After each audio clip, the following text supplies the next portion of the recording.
Welcome, Matrix members. Public speaking is a genuine fear for many people. Quarantining during our pandemic left us feeling a loss of words when faced with an opportunity to speak in front of another human being. If you get heart flutters at the thought of speaking to a group of people, our guest, Brenden Kumarasamy, has actionable tips for us during our talk today.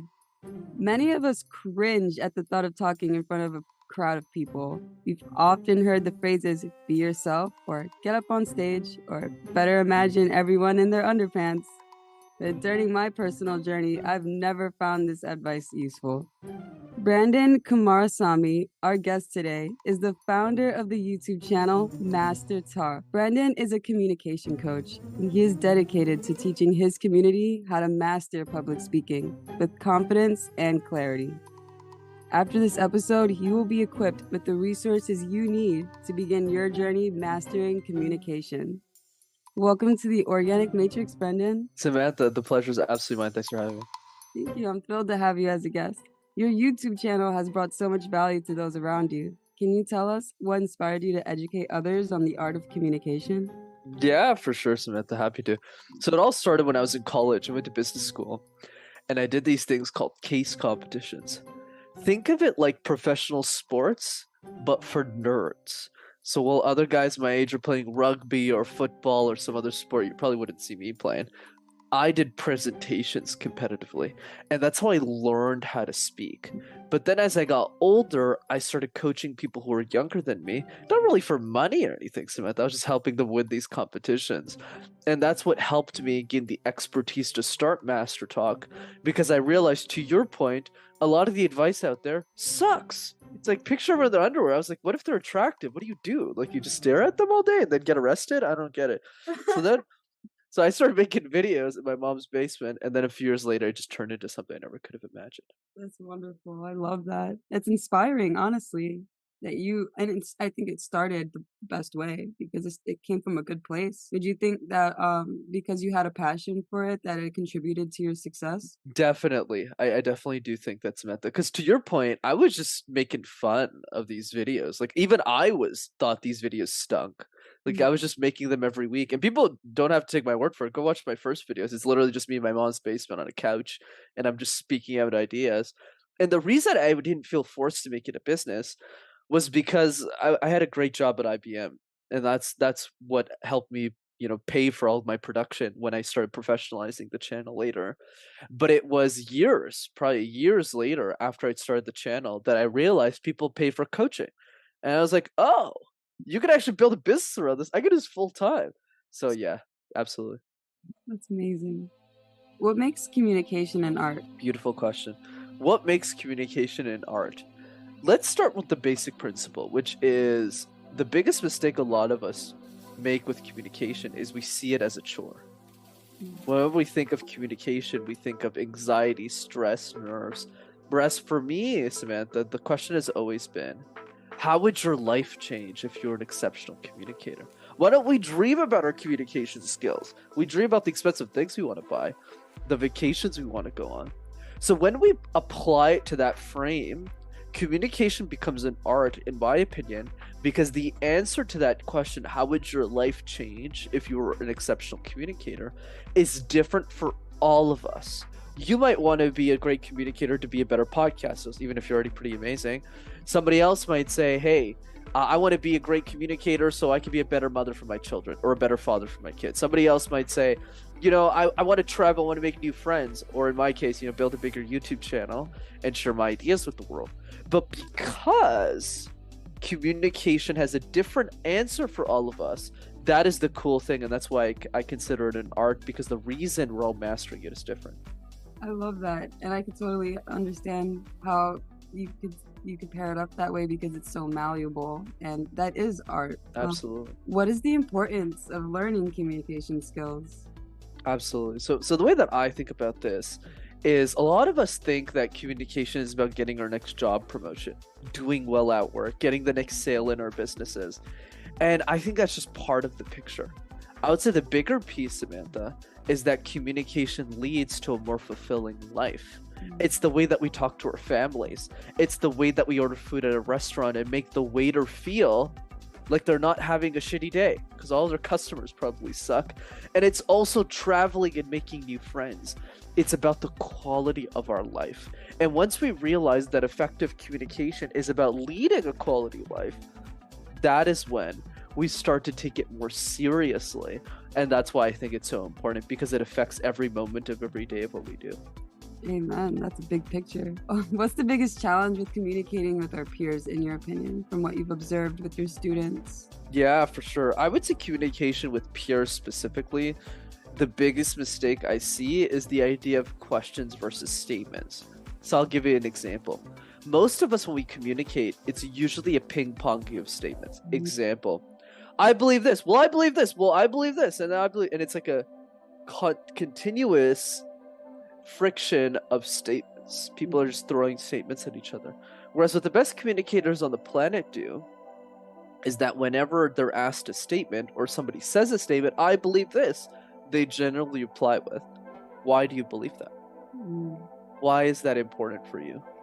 Why is that top of mind for you? So when they reply with questions, the quality of the communication improves because it leads to nuances in the conversation that wouldn't have existed before. And it also makes you more interesting as a person, because Dale Carnegie always says it's more important to be interested in other people than to be interesting yourself.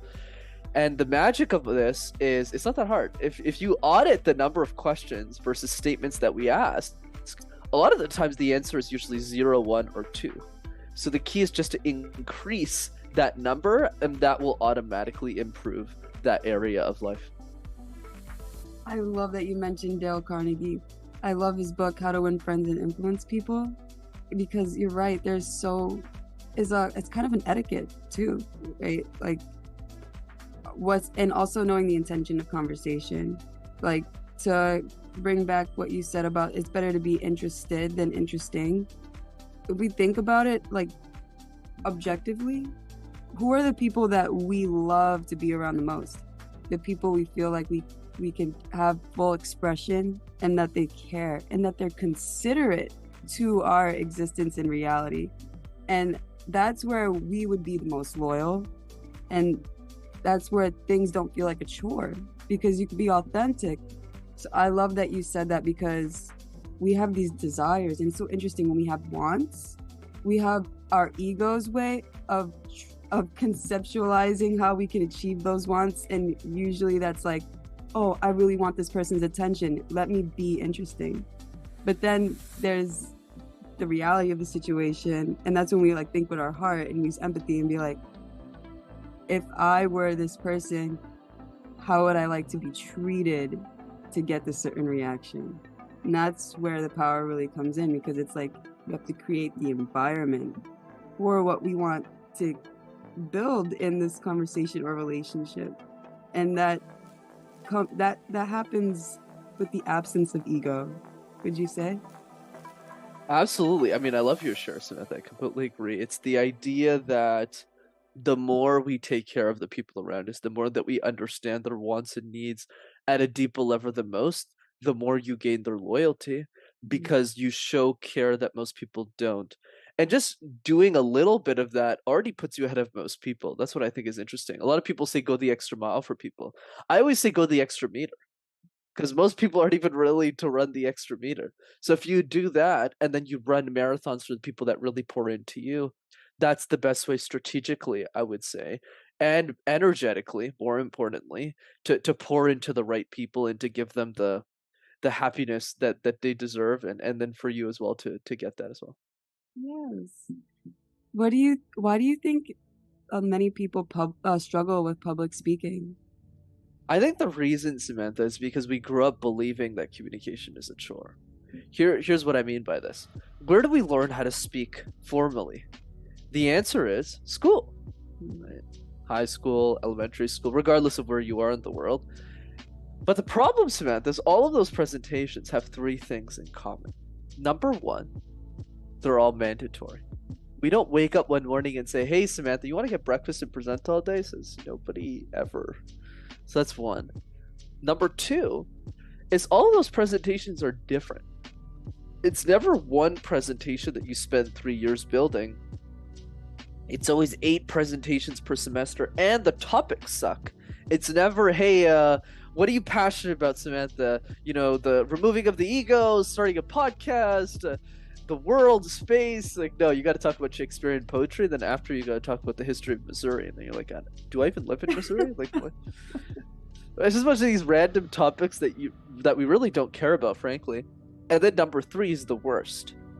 Every presentation is tied to a punishment. So if you don't do a great job, you get punished for it. You lose 20 to 25% of your grade. You don't get a pat on the back. You get a slap in the face. So what's the point? The key conclusion here is that all of the presentations that we grew up doing as kids are mandatory, different, and punishable, which means we grew up believing that communication is a chore and nobody wants to get better at doing the dishes. You're right. We got conditioned. Absolutely. How can we take steps to rewrite these behaviors? That's the right question to ask. Absolutely. So the first part to that is the whole, how would your life change if you're an exceptional communicator? I feel that empowering question is one a lot of people don't think about in the context of communication. We might get excited about the next TV show, about a new skill we want to learn, about a vacation we want to go on. We don't really get excited about our comms. So I would start there. And then the other piece is what to do tactically, which I call my easy 3. So I'll pause after each one so I don't monologue for 15 minutes here. So the first one is called the random word exercise, Samantha. So all you have to do is pick a random word, like tissue box, like trophy, like award, like talk, and give random presentations out of thin air. The reason why this exercise is so effective is if you can make sense out of nonsense, you could make sense out of anything. And that's the magic of the random word. So I always recommend for people who are listening, we all shower every day, so you got 10 minutes in there to do the random word exercise, or 30, depending on how long you shower for. The second piece is you can do this with your kids. For those of you who have children listening to this, I always recommend my clients do this like in a car when they're picking up their kids from school instead of listening to music, and just doing it 3-5 times a day. So that's number 1. If you haven't heard about Anchor by Spotify, it's the easiest way to make a podcast with everything you need all in one place.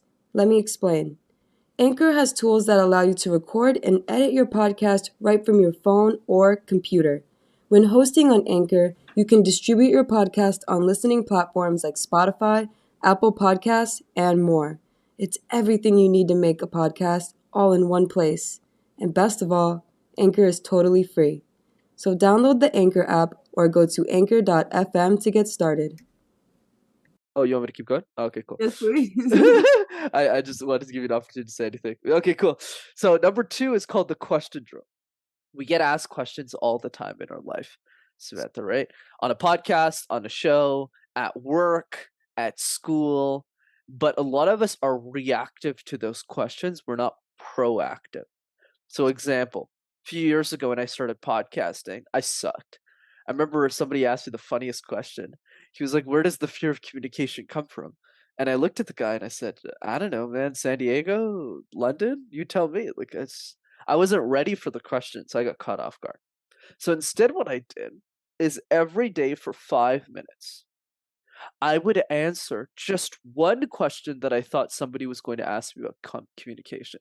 So, for example, 1 would be, where does the fear of communication come from? 2 would be, what tips do you have for introverts? And I just did that every single day until I had an answer for everything. And it's funny, you actually asked me a question that I'd never gotten yet, which is in what way communication is an art, which is fascinating. But the point is the question drill is something we can all do. So every day for 5 minutes, that's all I ask you all to do. Think of one question and answer it. If you do that for a year, you'll have answered 365 questions about your industry and you'll be bulletproof. So that's number 2. And then finally, number 3 is so simple that nobody does it. Make a list of the 10 people you love the most in your life. Your friends, your family, your clients, your colleagues, and ask yourself a simple question. When was the last time you sent them not a 20-minute, but a 20-second video message to just say, "Hey, I really appreciate having you in my life. I'm super grateful for you." Just do that and you'll watch the world change in front of you. I love that. And I bet that's gonna make a lot of people's days. It does. You know, there's this one woman who interviewed me. It was a few months ago. Her name is Christina. And I told her about this exercise on a podcast like this, and she sent video messages to her grandparents because she never sees them, and it made their day because they never hear her voice. They haven't seen her in months, and it only took her a minute to do that. I love that advice. And I would also like to see if you can show us how you would play the random word game. I'm more than happy to, Samantha. Throw any word my way. Socks. Awesome. So for those who are listening to this podcast, Samantha did not give me the word socks, and I have to create a random presentation at dinner, which I'm going to do right now. As I prepare for my day every single morning, I have to put a couple of things on, you know, my shirt, my pants. But even when I'm indoors, I'm always wearing my socks. And the reason is because they make me feel comfortable. There's no dirt on my feet when I'm walking around in my house, but they also make me feel a little bit more relaxed. Relieves a little bit of anxiety from my life. Life is kind of like socks in some way, shape, or form, Samantha. A lot of us are always looking for the Louis Vuitton jacket. We're always looking for the $300 hat, the $500 Jordans, the expensive things to show our status to other people, but we forget about the most important thing, the small thing, the $10 socks that nobody cares about, but that makes your life easier. Imagine if it was winter and you didn't have socks on and you accidentally put your feet, your boots, into the snow. Yeah, you probably would have wished you had a couple of socks there. I encourage all of you to not just think about the jackets in your life, the hats, the toques, the things that everyone else sees, but the small things that really matter and can make your life just a little bit happier.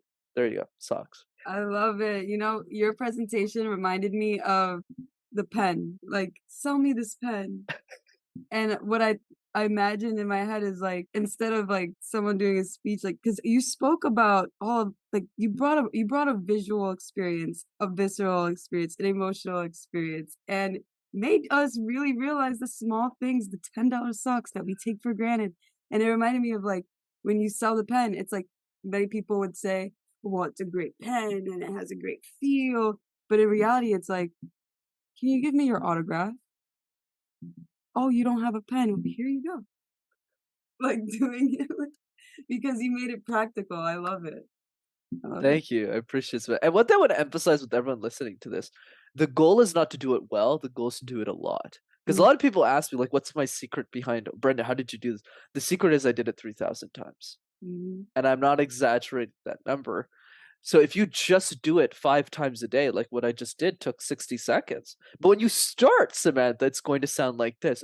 Socks is should I show Samantha my socks? Socks is like you're like confused and you don't know. But if you do this 5 times a day for a year, get this, you'll have done the exercise 1,800 times. Is that wild? Yeah, 5 minutes a day for a year? That's really the magic. and I love that because I something that, I'm not the only one that struggles with is the idea that we want to like, okay, so it's like a trap, right? We want to respond and be witty and, like, have wise responses for the people we speak to, but sometimes that could be such a disrupting goal that it could block us from truly listening to the other person, and we're already creating, like, a narrative from an assumption that maybe is could be off topic because we didn't hear the whole story before we were, like, coming up with a response. Doing this exercise can really support people who struggle with responding right away or, like, reading these pauses because you'll be able to put together an articulate thought on the spot. And, yeah, learning how instead of feeling like, "Oh, uh." I love Literally 1000%. You're absolutely right, Samantha. It's not just in the context of presentations, it's in the context of life. Because if you can think on your feet, that's why I always say communication is a multiplier effect. mhm. When one domino falls, all the other dominoes start to fall with it. Where, oh, wait a second, if I can do the random word exercise in presentations, you'll do it in conversations too. Like I'm doing right now. Like when you asked me the art question, I was like, huh, how do I answer this one? And I figured out an answer. So there you go. How can we present our ideas confidently in a group setting? Absolutely. So this is a strategy I teach called puzzle. So communication in many ways, Samantha, is like a jigsaw puzzle. You know those toy puzzles you used to as kids, those little things we put together? Mm. So if I asked you, it's a simple question, don't worry. Nothing too hard. If you're working on this puzzle, which pieces would you start with first and why? The border, so that can give me a foundation. Exactly, easy question, Well, right? And the other piece I would add to your point is they're also easier to find in the box mm. because they got those little edge pieces to them. So why am I bringing up puzzles? The reason I bring them up is a lot of us do the opposite in communication, unfortunately, which is we start with the middle. We shove a bunch of stuff in our presentations. We get to the presentation and it sounds like this. We blabber throughout the whole thing. And then the last slide, we go, yeah, so thanks. That's what 99% of people do. It's wild. And it's so easy to fix. All you have to do is present and practice your presentations like a jigsaw puzzle. Start with the edges first. Do the introduction 50 times. Just the introduction. 50 seems like a wild number. Oh my God, Brendan's making us do this 50 times. The introduction's like 60, 90 seconds, people. Like this takes an hour. Okay, max, That's true. right? It only takes 6 seconds. So you're done after an hour. Same thing with the conclusion. What's a great movie with a terrible ending? Last time I checked, terrible movie. Then do the conclusion 50 times, then tackle the middle. And a great example is actually you, Samantha. I'm sure when you started this podcast and you started introducing guests, you're probably like, I don't really know how to do this. But now you got like a whole script. It's really nice. And you're like, I'm scared of communication, all this stuff. So that takes time because you did, in many ways, you applied the jigsaw puzzle analogy without knowing the analogy because you started with the start, and you're like, let me get this right. But you're really good at it now because you've done it 20, 30, X number of times, probably even more at this point. So that's really the advice for all of us is to apply that. Thank you, and I appreciate that the compliment too, because it's true. I definitely needed master talk sooner, and I'm glad I met you because I saw some of your videos on YouTube, and the first like 2 minutes, I was already learning new techniques and different ways of looking at communication, and I was like, "This guy is a real professional. I love it. I love what you're doing." We try, son. I appreciate it. What advice can you offer to how we can communicate if we're introverted? Absolutely. So I'd always say to my introverts, because that's most of the people I've worked with in my career, what surprised me the most is that introverts are actually way better at communication than extroverts. They just don't know why. So there's three strengths that introverts have in communication. Number one is listening. If you're an introvert, it implies that you speak less on average, which means you'll listen more on average. I sucked at listening for many years, and I'm still a work in progress here because I'm an extra extrovert. That's why I like being a guest. I like talking a lot, right? So whenever I'm speaking, I don't listen as effectively as an introvert can, which means the introvert Samantha can adapt the message a lot faster to the audience and Mm. is a lot more empathetic to the audience too. So that's number one. Number two is pausing. Pausing is the most important skill in communication.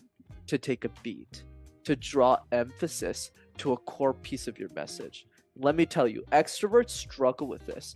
And the reason is because whenever they're at a bar, they're at a party, and there's this space, they immediately want to fill it up. What's your favorite color, Samantha? So just they're always trying to fill up the space, which is I'm guilty as charged here, being I'm an extrovert. guilty too. Oh, there you go. Okay, please. There you go. Introvert doesn't have that problem. They're super comfortable with silence because once again, they speak less on average. So they can just stare at you at a bar and just keep looking at you and not say anything. Which means in presentations, they're very comfortable pausing. So you tell them to pause for 2 seconds, they go, okay, oh, does that make me a better presenter? And they just do it. So it's easy for them. That's number two. Number three is one that I don't think anybody knows. Number three is introverts are actually more accessible, Samantha, to a wider group of people. Example, Gary Vaynerchuk. Gary V is the CEO of VaynerMedia, has a massive social media following and brand, and I'm a big fan of his work. That's why I use him in my podcast example, because I know he wouldn't mind. He's an extrovert. You either like the guy or you don't. Nobody's in the middle with Gary Vee. You either go, oh my God, he's the best, or you go, I hate this guy. Mhm. And that's the consequence of being an extrovert. Once again, all respect to him. Yeah. But Brene Brown, you cannot, Samantha, let me repeat this again. You cannot say, I hate Brene Brown. Because if you say that, the FBI, the CIA, and the SWAT team will be at your house and arrest you. Right? That's how illegal it is in our society to hate on introverts. I've yet to meet. By the way, I love Brene Brown. I love her work. But the point that I want to drive is when you're more introverted, you can actually reach a wider group of people. So what's the conclusion? The Mm. conclusion is triple down on your strengths. I love that. What can you ad I think I can guess what you would advise an extrovert that has the tendency of overstimulating their audience. Um, but I do wanna ask that question just to clarify for the extroverts out there, we're not forgetting about you. It seems like Brendan and I are extroverts. But I've recently, podcasting, learned how t I always admired introverts for the same exact qualities that you mentioned. I've always felt heard, listened, understood, never judged. And, seeing that I was such an extrovert, I was kinda like I love to see myself as the entertainer, like putting on a show, see if I can make my introverted friends laugh out loud. Um, so what kind of advice can you advise someone who they get so excited that they have to fill up the silence and they have those kind of tendencies? What kind of advice can help them, like, kinda slow down, take that pause? Absolutely, Samantha. So here's the advice. The advice is, I would say the principle is learn from the other. So whenever I coach introverts, because those three things I mentioned, they'll pick it up really quickly. So the key is that the master communicator can do what both introverts and extroverts are good at. Mm, Right. So let me go through the three strengths. I won't spend too much time on this, but the three strengths with extroverts is they're willing to take more risk. So even if the joke isn't funny, they'll still say the joke. mm, That's one. Number two is vocal projection. Because they talk a lot more, their vocal range is wider than introverts. So, for example, that's why my vocal range is really wide because I karaoke in 8 different languages. I go clubbing. I record with my family. Like it's just I'm as extrovert as they come, and I guest on like the podcasts, right? So I'm always talking and making videos. So because of that, the vocal range. And the third advantage that extroverts are the main ones, anyways, is eye contact. They're really good at just staring into people's eyes for really long periods of time. Introverts have really hard time with that. So what's the point here? The point is you got to learn from each other. So if you're an introvert, learn more from the extrovert. Work on your vocal projection. Work on the joke that you don't want to tell. But if you're an extrovert, you already do those things really well. So do what the introvert is doing. So the key is really to be the mesh of both. That's why I really took it to myself to learn what introverts do well, so I could do it well too. and we can adapt to being ambiverts. We're almost, like, towards the end, but this is, like, the most fun and also the most, like, nutrient, thought food dense conversations I've had, and I can't believe how fast it's going, but it really goes to show that you put your training into practice because all I see is clear, concise, and, like, easy to understand content with your speech, and I think that's why it's like, I feel like time's going slower, but I can't believe how fast it's going. I love that. I appreciate that, Samantha. The point that I want to drive here. Look, let's go to the most important tip while we're at it. The most important tip, Samantha, is so simple. The best way to speak is to speak. So let me tell you the biggest mistake everyone who's listening to this podcast is making right now, which is the following. Oh, Samantha, you brought on such a cool guest, this Brendan guy. You talked about the random word excerpt. Then he demonstrated, my God, that he did the video messages. He talked about the question drills. But the problem is that most people aren't going to do any of those exercises. That's the problem. So if you want to win, the goal is not to be Samantha or Brandon. The goal is, are you booking 15 minutes, not 15 hours, 15 minutes tomorrow to do all three of those exercises? That's how you get the result. The reason I'm so crisp on a podcast is because I've done 600 of them. I've Mhm. been asked the same question over and over and over again. And that's okay because people aren't supposed to ask me my favorite colors. That's okay because nobody gives a shit about my favorite color. They want to ask me questions on communication. So it's our duty as people who share ideas with the world to get so good at answering those same questions that people don't need to ask a follow up question on it because it's so clear. That's so true. I read in a book, I think by Deepak Chopra. I think it's The Way of the Wizard, one of my favorite books. Have you read it? No, but I'd love to learn more. It's a great book. It's like taking the stories from Merlin the Wizard and the time of King Arthur and his like upbringing, how he was raised by Merlin, and like principles of his childhood that Merlin taught him. And one of the first lessons is, you know, you're a master at something when you can tell the whole story in one sentence. Oh, Mm. very cool. I Yeah. learned something new today. I always learn something from the host, and that's the lesson. So, what inspired you to begin Master Talk? Absolutely. So there's kind of two parts to that question, Samantha. There is, what inspired me to begin and what inspires me to continue. So what inspired me to begin wasn't that much. I was a 22-year-old kid when I started Master Talk. I just had an idea for it because the people I was coaching for those years kind of wanted me to make the videos in some way. Because future students, I wasn't able to coach because I had to focus on my corporate life that I'd spent years getting. So that's what began the inspiration. I didn't think people were going to listen to it. I mean, think about it. Who's going to watch public speaking YouTube videos? I never thought anyone would. But I knew those 5 people would. So I started making those videos. Today, though, I would say the vision has evolved a lot, quite a bit. So I'm happy to share the story behind it. So the story is about a TikTok that I watched a few months ago. So I'm watching this TikTok, right, Samantha? And the TikTok is about Taylor Swift. She wins an award called Woman of the Year that a company called Billboard gives out. It's a music company. And it's 2014. So she wins this award. She gets up on a stage and she says, "Your future Woman of the Year is 11 years old right now. She's sitting in a choir, she's playing piano, and she has big dreams to be a star. And we need to take care of her." And then what happens is the TikTok flips to like 5-7 years later. And Billie Eilish becomes the youngest inductee in Billboard's history to win Woman of the Year, like 17 or something. And she's like a kid, right? She's barely a woman. So she gets up on the stage. She's got her big bulky jacket. She's got her big glasses. And she sounds something like this. "Yo, what's up, guys? I can't believe I won this award. I don't know how this happened. And Taylor's so amazing." And she keeps just blabbering. And then the last 30 seconds of her speech completely changed my life. She looks at the crowd and goes, "Yeah, like when it was 2014, I was watching Taylor Swift's speech, and I was 11 years old.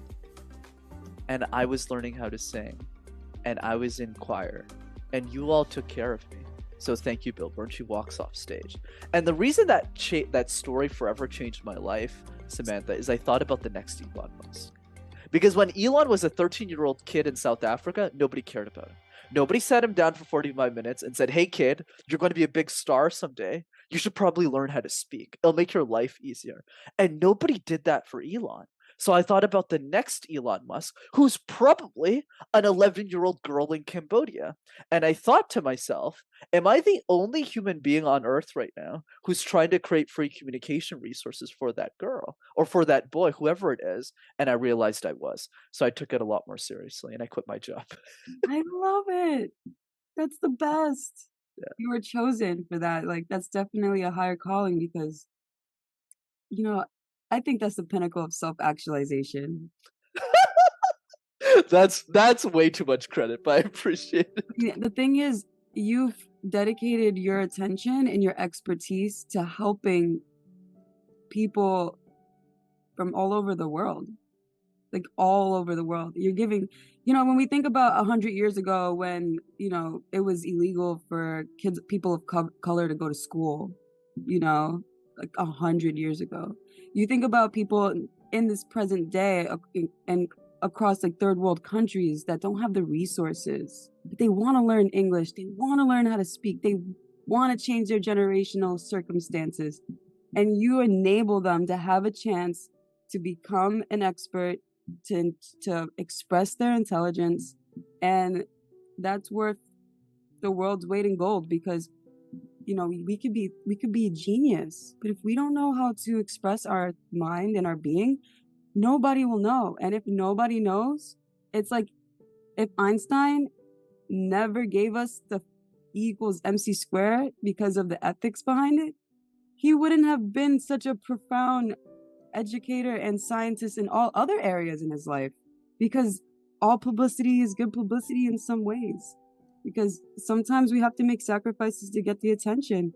But yeah, that's why I think it's really important what you're doing, because you're right. Like, to be that considerate to people that you don't know is why I think that's the pinnacle of self-actualization, because a lot of people are just doing things they don't care about, but you're over here trying to help somebody you don't know. Oh, I appreciate that, Samantha, and that's very kind. I think I learned a lot from your share around. That's really actually really important what you mentioned, because I didn't think about it myself. Is the whole idea that people of color could even go to school 100 years ago? That's so true. Hmm. It's really wild to think about that. And the other piece though that's important to add is anyone can do this. And what I mean by do this, I don't mean being a communication coach or being a professional football player. I mean do them at a level that can reach and help other people. You know, there's this great quote by Pope Francis, by one of my heroes, Scott Harrison. He talks a lot about this. He's the CEO of Charity Water. And what he said, he said the quote essentially, which is this: all it takes in the world is for one person to have hope, right? All it takes to create hope in the world is one person. And why can't that person just be you? Hmm. And when you focus on that and you realize that, like, I never thought like it would turn into this whole Elon Musk story. I was just a kid. I still live in my mother's basement, even if I do much better than I used to. But it was just a small idea that we just keep building on. So what I would encourage everyone who's listening to this is to start with those little steps and then build it up over time, and you never know what it's going to turn into. Amen.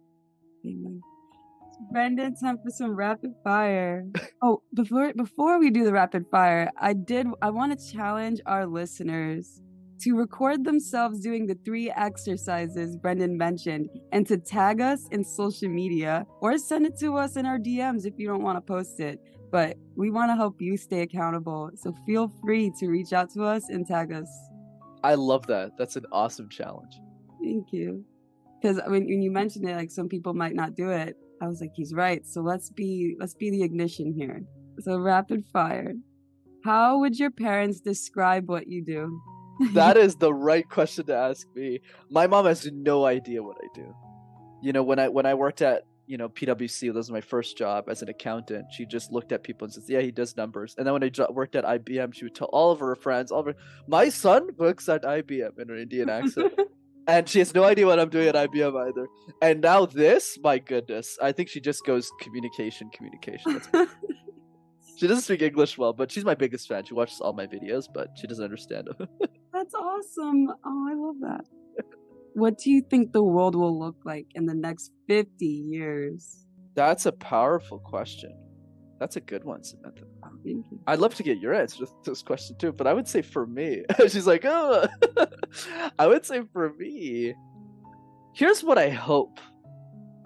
I hope that in 50 years, towards the end of my life, I can say, at least in the context of my work, that I don't have to worry about the next Elon Musk anymore. That my information is systematized in a way that lives beyond me. Like the problem with Dale Carnegie is not Dale himself, it was the time period that he was born in, because he died in like 1920. So there wasn't like a podcast like this. You actually there's no recording of him actually speaking, which really sucks. Whereas what I attempt 100 years later, because I was born in the right time period of history, is that people can just watch my YouTube videos forever, right? All this stuff can live forever. These podcasts, this can live forever, all of it. So that's my hope for the work that I do, for the world in general. I hope we move towards a higher level of consciousness, not a lower one. I think that's the easiest way to explain it, is that if all of us just became more self-aware, more giving, more generous, that's the hope. And maybe go to Mars. That'd be cool. Let's see what happens. Yes, I love that. I hope that we end up terraforming and get the Dyson sphere around Earth. What does that even mean? Is it The like Dyson sphere is like the idea of putting a bunch of solar panels, probably surrounding another planet so it doesn't burn up ours. But like, let's say we send off a bunch of satellites with solar panels to like Venus or somewhere closer to the sun, and the sun charges it up, and it just kind of floats around this other planet and gives us free energy from the sun, so that we're not using resources on Earth to get energy. And that's with that, cool. Once we get that kind of power resource, we'll be able to travel further out into the galaxy, because we'll be able to put Dyson spheres on other planets where our spaceships can like refuel, recharge, and have a energy throughout the universe so that we can expand. I'm learning so much just talking to you, Samantha. Amazing. Thank you. And honestly, I like that you brought up that you hope like you're born in the right time. That's one of the main reasons I started a podcast, because I was like, we have the opportunity to really make a time capsule for the future.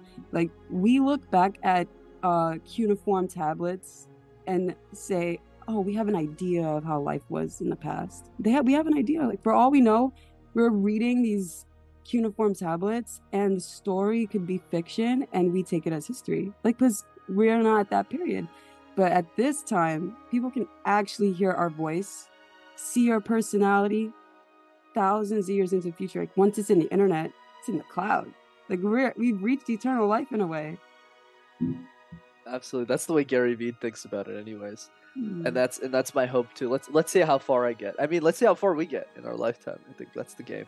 I certainly believe in what you're doing, and I think it's definitely gonna last. And I would like to take your challenge in answering the 50-year question, because you're the first guest to flip it on me like that, and I like it. So the thing is, it's easy to say what we hope for. That's what I noticed with this question. So I'm gonna just try to be as objective as possible, because my fantasies are probably not aligned with most of the world. So I'm gonna go with what I think. I personally think that people are going to start realizing the impact of toxic living, similar to how we realized cigarettes is not a cure for anything. When they used to advertise it as like, you're nauseous, smoke cigarette. You got a headache, smoke cigarette.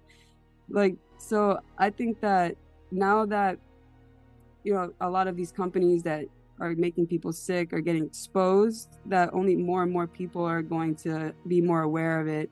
And I think in 50 years, the America's economy will be recreated, or at least being rebuilt from the ground up with solar energy production, reusable energy sources, and I also think that a lot of people are going to need communication coaches like you, because technology is going to give us the most dependent tendencies, and we're probably going to have a lot of social anxiety from being comfortable behind a screen.